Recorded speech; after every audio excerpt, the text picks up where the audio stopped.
Starfleet's Department of Temporal Investigations would hate this book.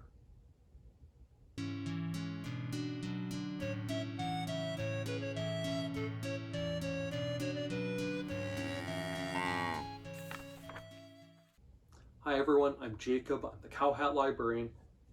This was a good one. I stumbled onto a review for it somewhere, put a hold on it, and just read it last night. It is Rewind by Lisa Graff. McKinley is an average 12-year-old girl. She goes to her school, she has a best friend Meg, she's looking forward to the big event that's going to happen at their school. But there are a few differences. For one, her family situation isn't necessarily typical. She lives with her dad and her grandma Bev. Well, her dad is a very odd person who's very, very, very, very fixed in his ways. He has rules and schedules and plans. And even something small like forgetting to make meatloaf for supper one night while he's at work can throw off the whole rest of the week, because if they get pizza and make meatloaf the next night, it'll throw off the chicken for the following night and the rest of the regular 7-day menu.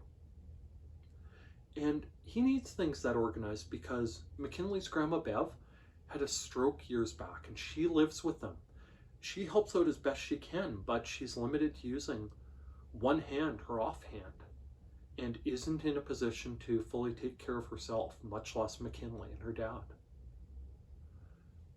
As the story starts, McKinley, her friend Meg, and her grandma are working on McKinley's outfit for the Time Hop, an annual dance at her school where they celebrate a particular year and all have to dress like that year. Now, as the story goes, it's 2018, and their Time Hop is from 25 years earlier, 1993, the era of Jurassic Park.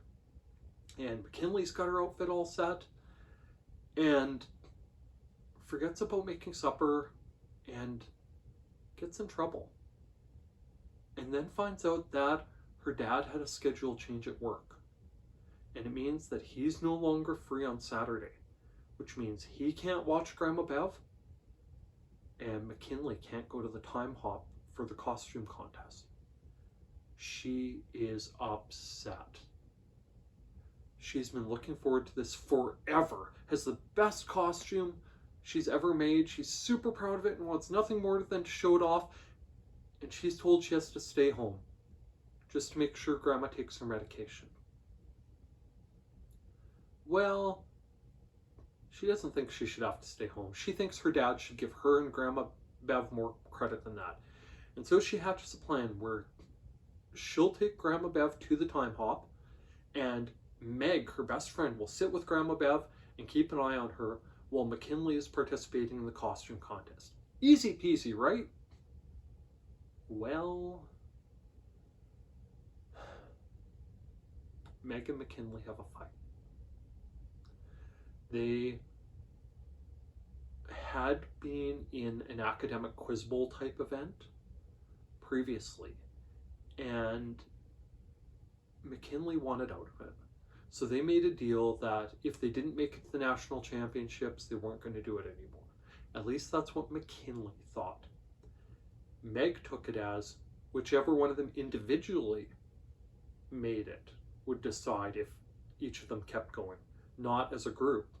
McKinley took it as her trying to knock Meg out of her comfort zone and push her into doing new things.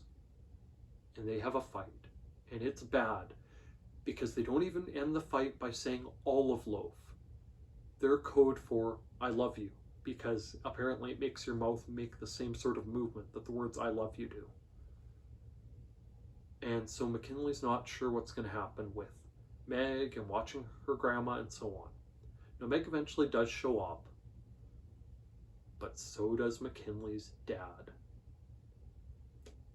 And he is not impressed. She takes off from the grumpy history teacher, Mr. Jones, and hides in a washroom. And a few minutes later, some boys come in and fire off a rocket in there that makes a mess. And she sees Mr. Jones come in, but his hair's darker and longer. And he doesn't look like he has as many wrinkles. and he makes the boys get in trouble, and she heads out of the washroom, but the school's not decorated for the time hop anymore. And eventually she finds that one of the boys in the room was her dad at 12 years old. McKinley had traveled back in time to 1993, the year that her time hop depicted, and she's stuck there.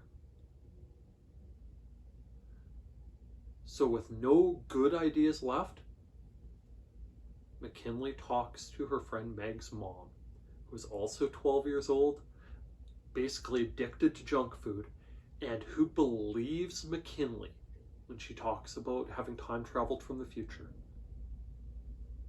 Now, Meg's mom, Jackie, knows that McKinley's telling the truth, because when McKinley says that she names her future daughter Meg, Jackie reveals that her favorite book is A Wrinkle in Time, and she'd always planned on naming her first daughter Meg. So she works with McKinley to try to figure out what caused the time travel and how she can get back to 2018.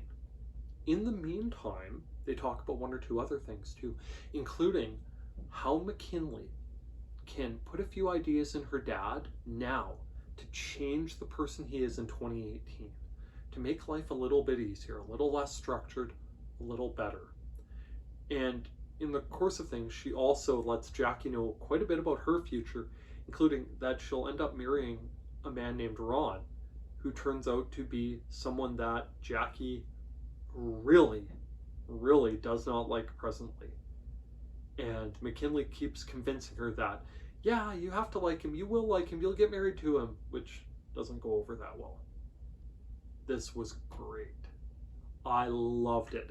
McKinley was a great character with real flaws, and late in the book, when someone calls her on her flaws, it brings her entire motivation and everything that's happened to that point into just this bright, sharp, clear new focus that explains a lot of why things happen the way they did to her in her normal time. It is fun to see her interacting with her best friend's mom as a tween, and seeing all the call-outs to 1993 stuff, which is a lot of fun because I was, around that age at that time, and it's neat seeing the callbacks to all of it. The ultimate resolution is just great, and I'll get into that more in a minute. I liked this. If you like any sort of sci-fi or time travel stories, I really, really recommend this one. If you're into sort of magical realism or sci-fi realism sort of stuff, where it's mostly real life, but with one big exception, you'll like this a lot, I think. Now, with that said, it wasn't perfect. Who am I kidding? It was great, but there are spoilers ahead anyway. As the story continues, Jackie does some research and finds out that there have been other people who showed up at a time hop and started talking about things that would come in the future. There was one boy who showed up at the 1939 time hop and started talking about how man would be on the moon one day and all these great things that would happen. Well, as it turns out, that was Mr. Jones. He'd time traveled the same way from a time hop to the past and then back to his present. And he warns McKinley that she needs to hide out and stay low because she cannot risk altering the future because she doesn't know what happened. He's mad at himself that he made the mistake of telling people a few things from the future, and that after that he hid out and ate food from dumpsters to avoid polluting the timeline. He comes across as the exact type of character that would have cheerfully worked for the Department of Temporal Investigations in Star Trek.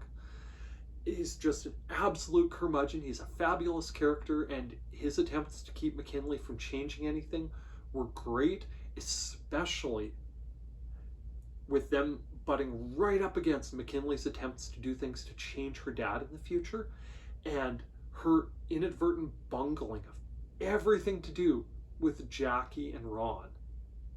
It was wonderful. And the ultimate resolution, it's revealed that everything was a predestination paradox, though not in those words. Everything McKinley was doing to try to change her present are the things that shaped her present and made her act the way she did when she was in the past, where she tried to change the future. And they imply that that's the same sort of thing that happened with the other time travelers as well with the time hop. When she returns to a regular time, Jackie remembers it all. And she's known her whole life that her daughter Meg was going to have a best friend, and that around the age of 12, she was going to time travel.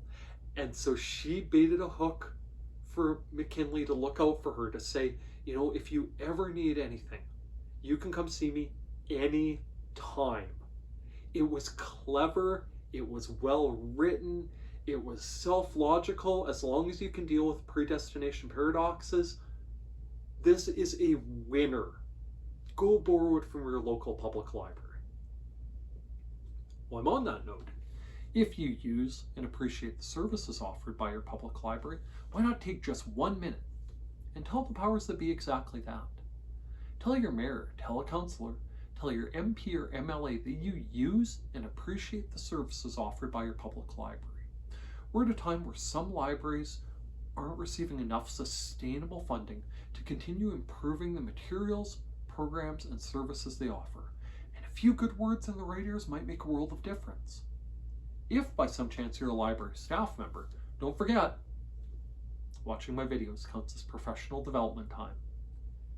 With that, thank you for listening to me go on and on about how amazing and wonderful this book is and how you desperately need to read it. By all means, please like, please subscribe, and please check back and see what else I have to talk about from the CowHat Library. Thank you. Bye now.